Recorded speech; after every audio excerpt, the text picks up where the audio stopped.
Amis téléspectateurs, mesdames et messieurs, bonjour. Bienvenue dans ce nouveau numéro.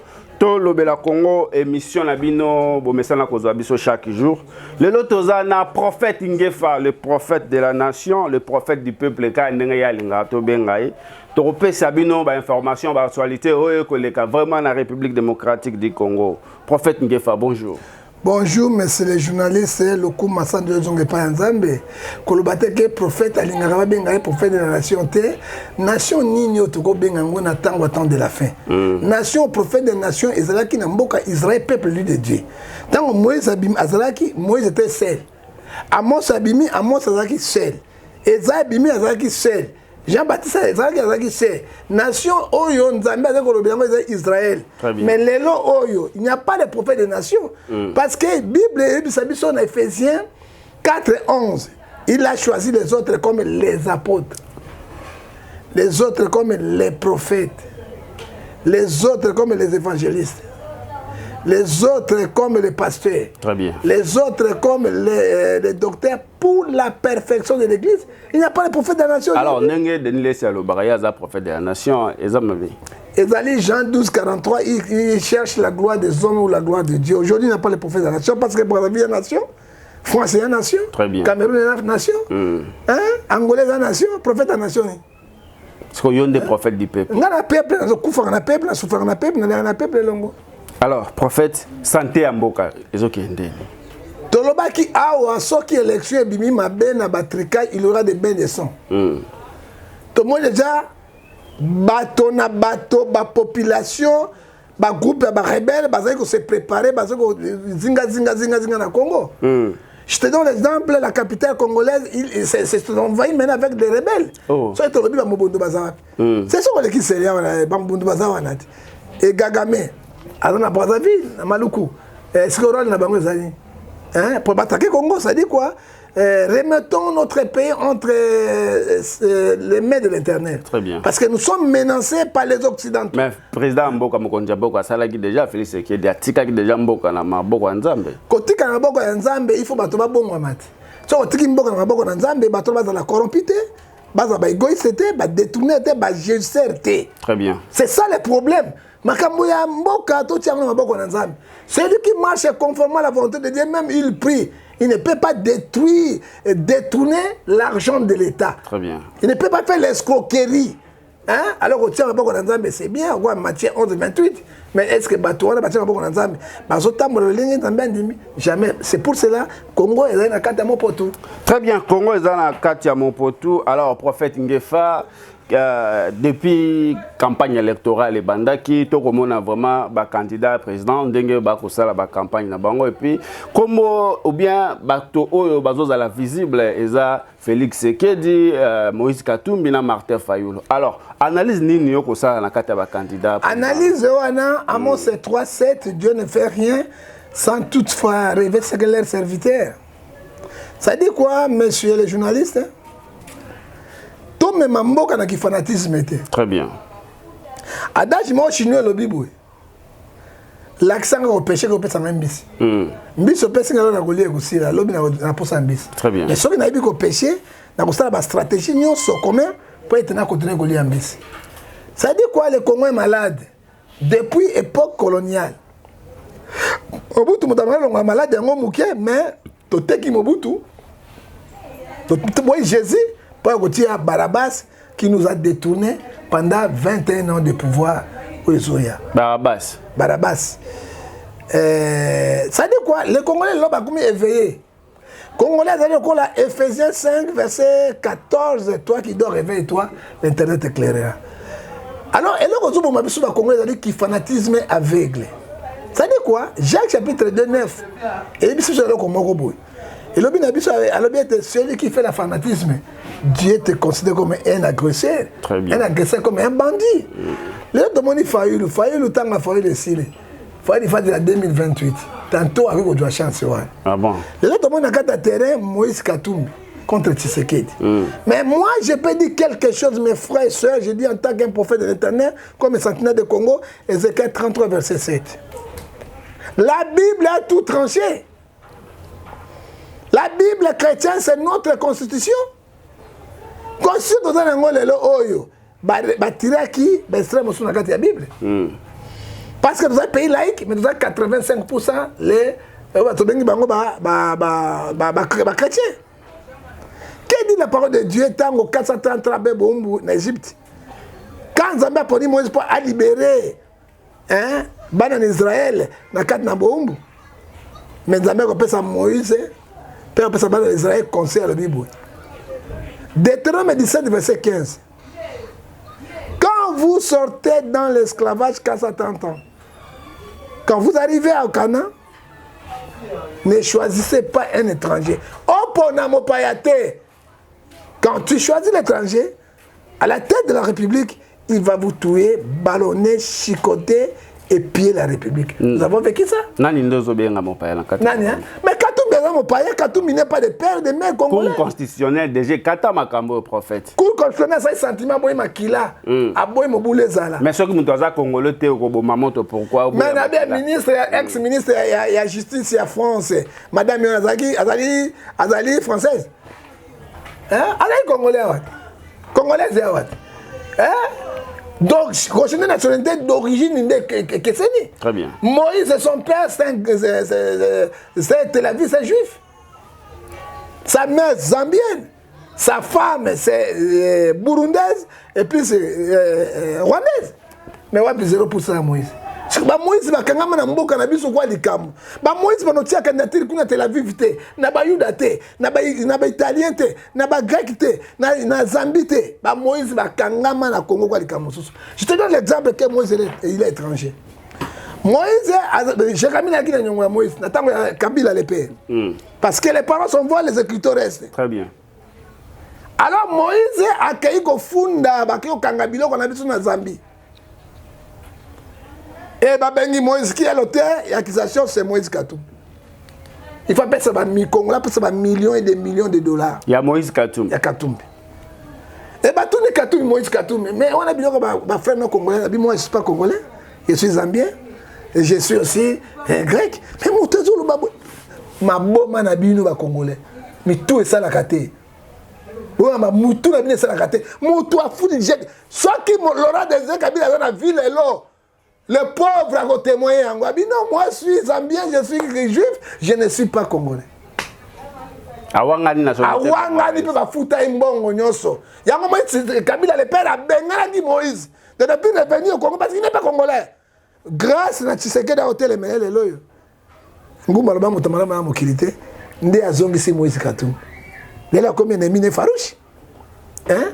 Tala ba œuvre l'homme est né naturellement bon. Mais c'est la société qui est remouvée. Les gens qui se disent, mais moi, je suis à Congo. Hein? Un étranger tout fait. Hein? Oh, bah, ça, Balou, Bakouna, Nakatanga, Balou, c'est nos frères.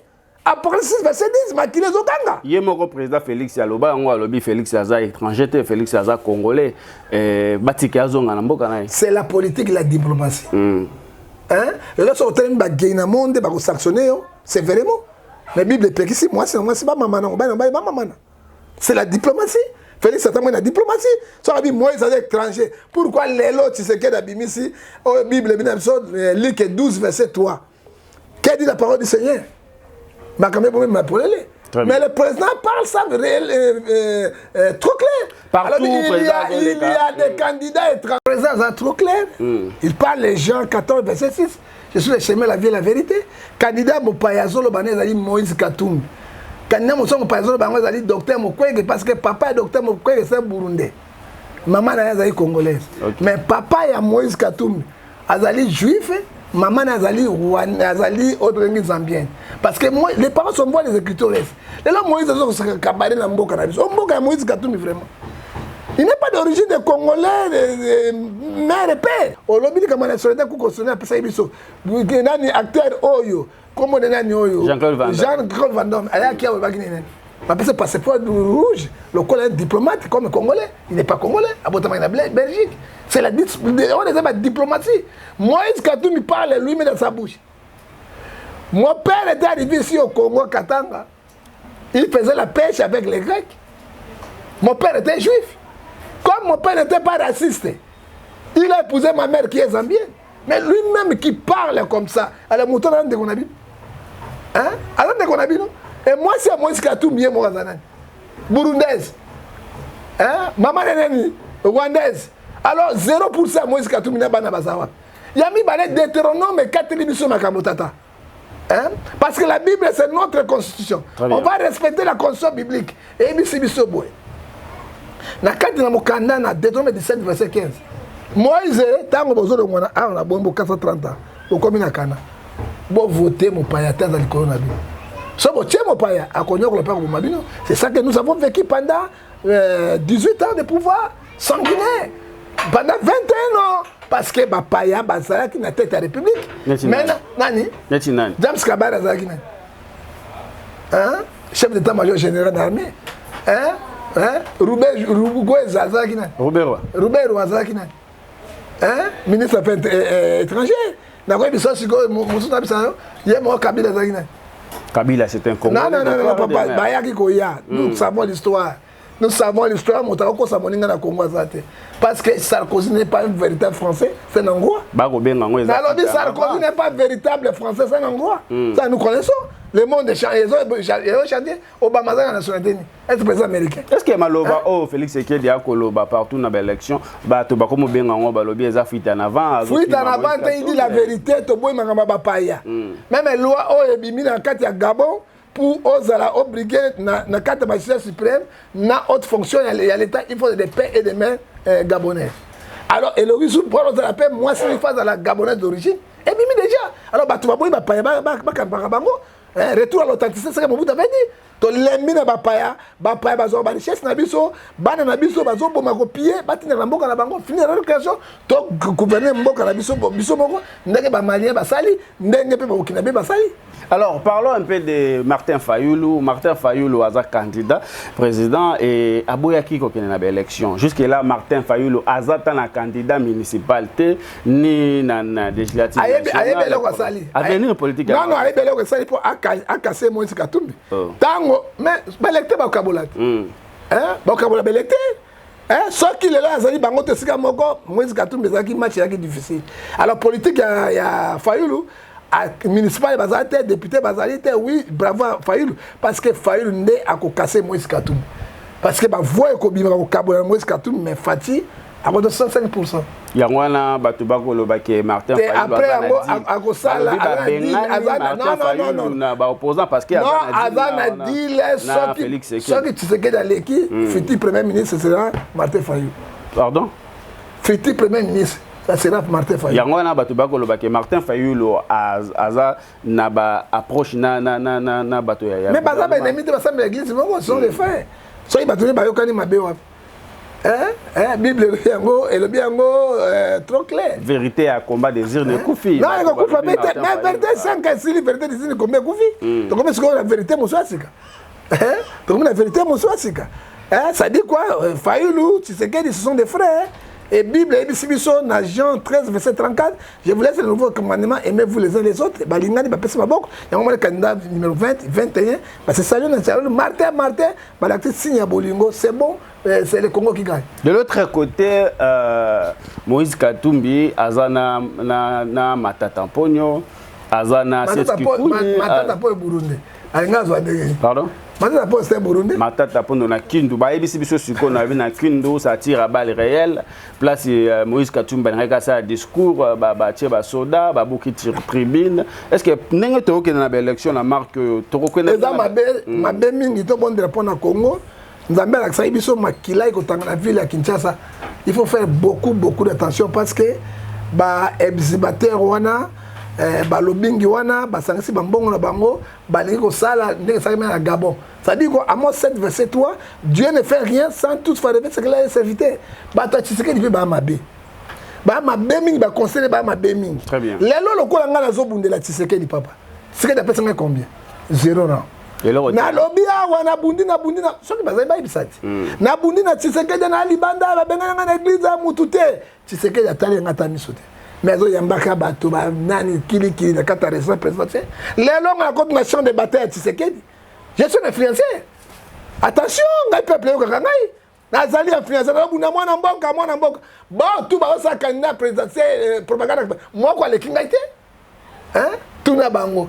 nakuta na Tshisekedi tuna bango na lia nini bapesa nini et l'autre côté j'ai fait pour l'amour du pays ba chef de guerre te nous sommes en guerre to sala erreur to bengana ki Mobutu te pour na kotia bato bazoya Congo lele komiwa hein yango na so défendre Tshisekedi parce que moi na mboka un Congolais azo deuxième mandat na ye to bunda na bitumbo te ki nosuka mais ba Moïse Katumbi ba étranger ceux qui ba ye ba ko teka parti et c'est au Kende pour les intérêts c'est que dit la Bible Philippiens chapitre 2 verset 21 Moïse Katumbi azana ba soda makasi lokola ba Francis Kalombo bato bako bunda vraiment pour ensemble Français makasi Français tango tazanga sima bato Tshisekedi tokutana na bango ouais hein beaucoup tana web na mone to set fait pas ngobila aya matolo mais je te dis lui ne me connaît pas ngana ebi français français mon abanda nous connaissons akenda bango akende ngembala na bato kutana kana ngobila gouverneur ngobila il soutient Fati Beto ACP c'est le meilleur lelo na Congo histoire ba kangaka ngote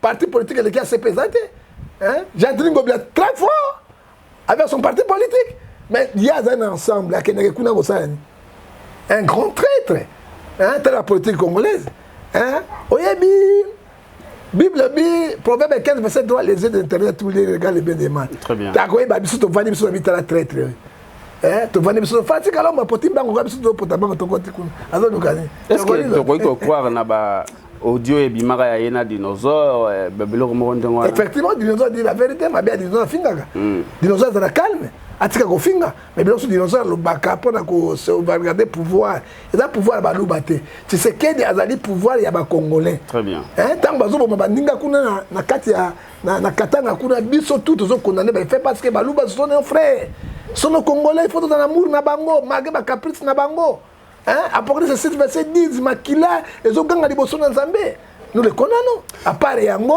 vraiment nous avons beaucoup de traîtres là ce qui le Kabila et le Moïse Katumbi a suité Francis Kalombo a usé hein un grand traître il est comme ça et puis il n'a jamais été même ministre il y a ministre il y a sport na kata Congo donc la ministre Mbayo député il va fonctionner parce que il ne sait rien c'est un grand traître alors to comme vraiment cochité prophète Ngefa dimanche to yokaki message ya Mokambi ya église catholique monseigneur Fredolé Ambongo le cardinal oyo a s'exprimer qui débat ba jeune ya catholique ya lobby azo sécurité na élection na tenir ba élection il y a le 20 décembre yo analyse nini yoko sala maloba te moto akopesa ba communiquer wana ezali kaka seni à part seni soki mapona mesiri bato ba contester nani ba na cour constitutionnel hein au moins ni église catholique asbel ko ba asbel nyonso on be qu'on a l'état très bien hein le asbel ko asbel ya cause ali kolo ya loi mi be côté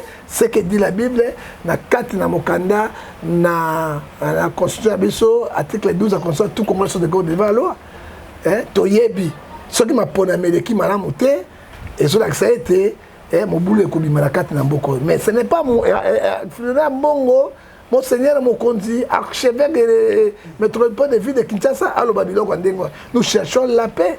Mon la prérogative, le bateau élection c'est Séni, mais parce que le président Yemoko, Kaka 5 ans, na ya Abeshole, à l'Obaki, bango, bakondima, ba résultat, kaka, oya, observateur, na bangonde, bakondima, observateur, international, bakondima, hein? Oyo Kabila, ça, bandima qui les lois dans le pouvoir. C'est ce que dit, non? Ils allaient au Kolamai, qu'on se prend comme un combat, ils ont ça se fait. Le lot, tu koyo, tomoni vite fait awa message moqué côté ba observateur il y a Union européenne a retiré ba observateur na ba élection oyo il y a décembre. Est-ce que à venir il y a élection européenne? Ba retirer nango yo Union européenne. Hein, le lot Mali est réussi pour l'année.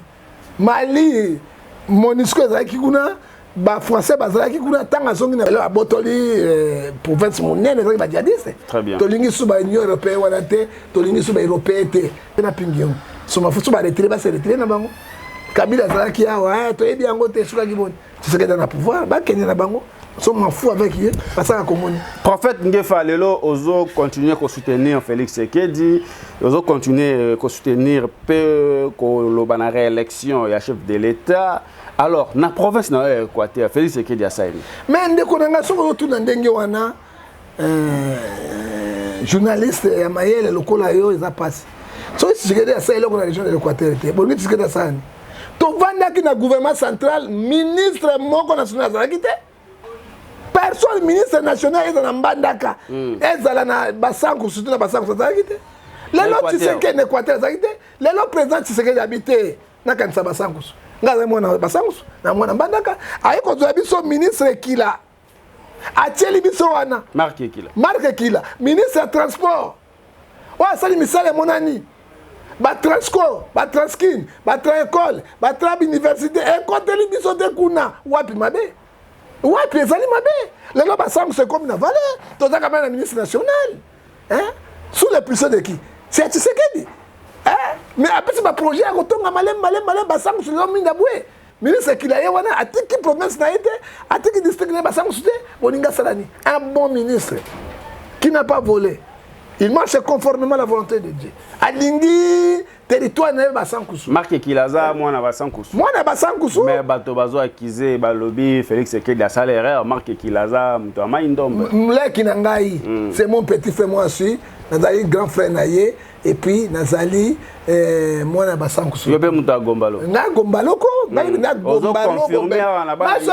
C'est mon petit. Malgré la excellence, azali mwana basanku. Azali moto abwende te mungando te. Maindombe pe. Azali maindombe te. C'est mwana basanku su o président Tshisekedi apesi biso cadeau, c'est don bande banda. Ndeto zu ministre lelo ya basanku su et puis ministre nini? Hein? Il y a transport. Hein? Ezali grâce à Dieu. Quand tu pas ministre qui là, a tu peux pas nous saler bela basanku su. Alors ça peut makamona, ça tu peux partir béton numéro 20 où est le mal. Hein? Alors tu sais na parti béton, tant on va aussi pour ministre qui là, na basanku su to voter.